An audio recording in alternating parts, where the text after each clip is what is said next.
Russian tank sold on eBay hides incredible fortune. Nick reached inside the broken canister. He was a brave man used to taking risks. How else could he increase his luck? He had to take a chance. His hand grazed past something cold, which made him pull his hand out in exclamation. He glanced over the tank, wondering if there was any hidden treasure. He wasn't a prideful man and merely enjoyed the excitement of discovery. Nick Mead was born and raised in England, Northampton. Ever since childhood, he has been fascinated with the army and warfare. He enjoyed collecting things all armor vehicle related. He had an impressive collection of war books and memorabilia, as well as toys and figurines. This made him very popular with his friends. He enjoyed talking about tanks. Nick's childhood hobby quickly turned into an expensive habit as an adult. He continued to search for rare war artifacts. Now he had his own money and could purchase anything he desired. He was getting out of control. Nick realized he had a problem and told his family that this was the last time he would buy anything. He thought of other ways to make money. He then had a great idea to share his great warfare collection with the world. Mr. Mead was well known in his community. A few of his friends really admired his army collection. They encouraged him that other community members would enjoy learning about these machines as a first-hand experience. A month went by in business planning, and Tanks a Lot was born. Nick's idea was a great success. Everyone, including children, enjoyed the fun rides on the huge machines. He was making some money back by charging small fees for the rides and viewing. One day, Nick casually browsed through eBay, and something unusual caught his eye. He spotted an advert for an old Soviet T-54 tank. This was a one-of-a-kind tank, and Nick wished to have it. He immediately contacted the seller. The man was waiting for a better offer and was not going to give in so easily. Nick had some convincing to do if he wanted this item. He quickly called the seller, who named his price. Nick was even more interested in the challenge and schemed how he was going to acquire this precious tank. Unfortunately for Nick, when the seller learned who he really was, he wanted something extra in exchange. You see, the seller was also a collector of rare tank memorabilia. The seller wanted 2 of Nick's most prized tanks. Nick struggled to make a decision. After almost a month of deliberation, he agreed to the seller's terms. He may have lost 2 of his favorite pieces, but he was going to find something else to replace it. Nick was a know-it-all when it came to tanks. He knew that they had multi-purposes during times of war. They were also used to carry money and gold away from the battleground.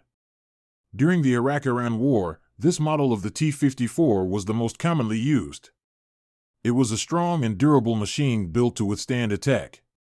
Nick would be surprised to see what other purpose his new tank had when he later checked the canister.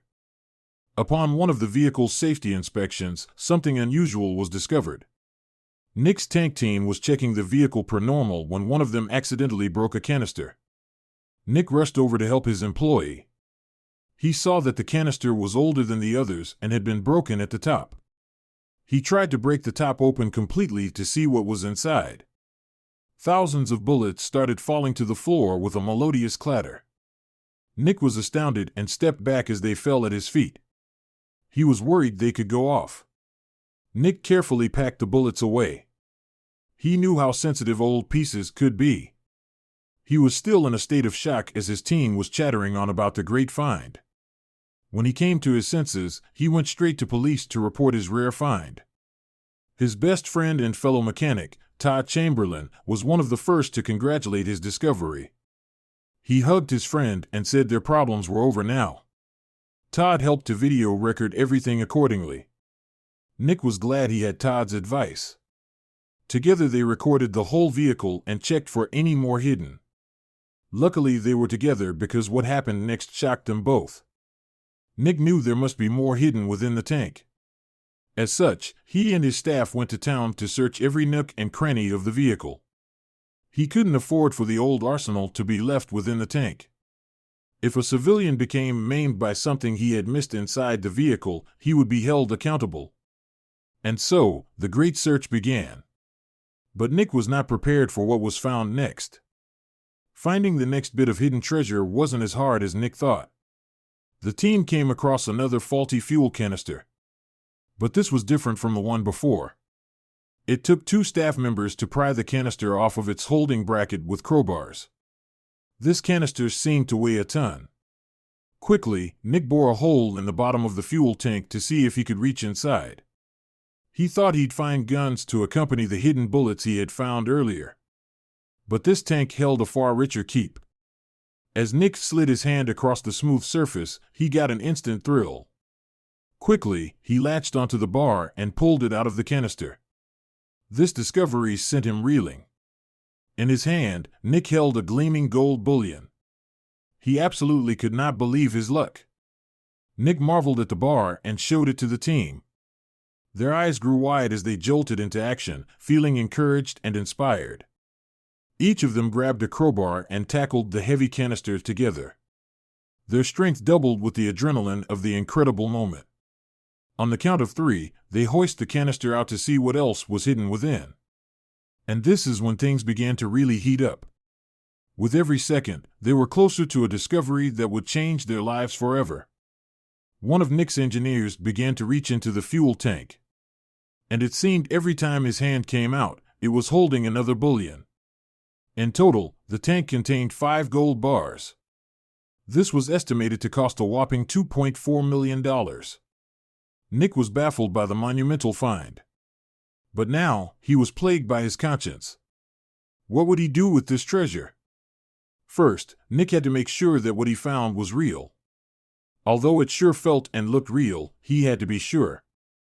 So, he grabbed a weighing scale and nervously set them down. It was as expected, each gold bar weighed about 12 pounds. These were definitely not fake. Nick really had found 2.4 million pounds worth of gold. But could he keep them? Everything in Nick's being wanted to hold on to the bars. But he knew this was not a morally sound decision, nor a safe one. If he kept ownership of the bars, he would put his business and family at great risk. He would be a target for crime should anyone learn of his fortune. As such, Nick decided to call the local police force. But still, he needed to know what would become of the bars. Nick brought the gold bars to the police station the next day and told them everything about his discovery. He brought his camera to record this conversation too. With a find this huge, he wanted to make sure he had proof of everything. He watched as the police gasped and stared in shock at Nick's story. But what they said next made Nick suspicious. They asked Nick for the details of its previous owner and said that the first thing they should do is try to determine who actually owns the gold bars. Nick agreed, but also thought that the previous owner could claim he owned the gold bars if he wanted to. But it was obvious he never knew they were there. The canister wasn't opened for a very long time after all. He braced himself for a legal battle. Nick was given a receipt by the police, who then took the bars into police custody. The authorities would try and find the rightful owners of the goods. But what would happen should the previous owner or no one claim them at all? Nick wasn't sure. But still, for safekeeping, he kept the receipt of the bars in a bank vault.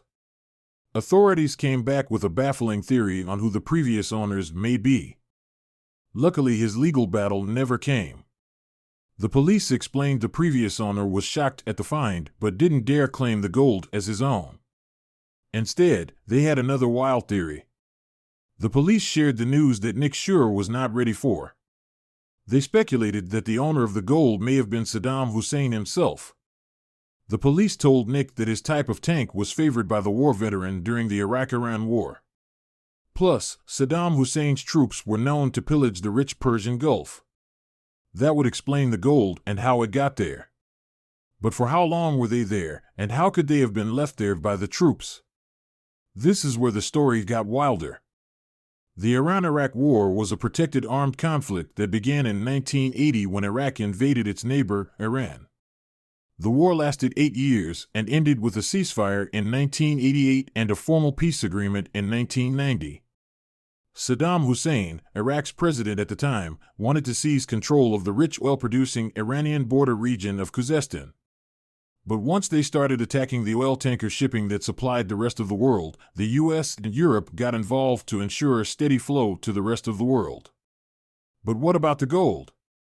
The gold is thought to be Kuwaiti in origin. Iraqi forces engaged in wide-scale looting of the country after the August 1990 invasion of Kuwait.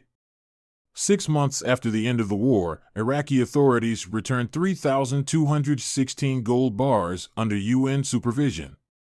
But obviously, 5 bars escaped the authorities and through incredible odds, ended up in the hands of Nick.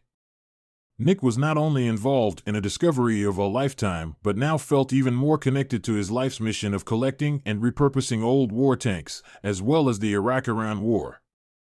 Even though he has the most incredible stories to tell, he was still left with one crucial question. Who did the gold actually belong to?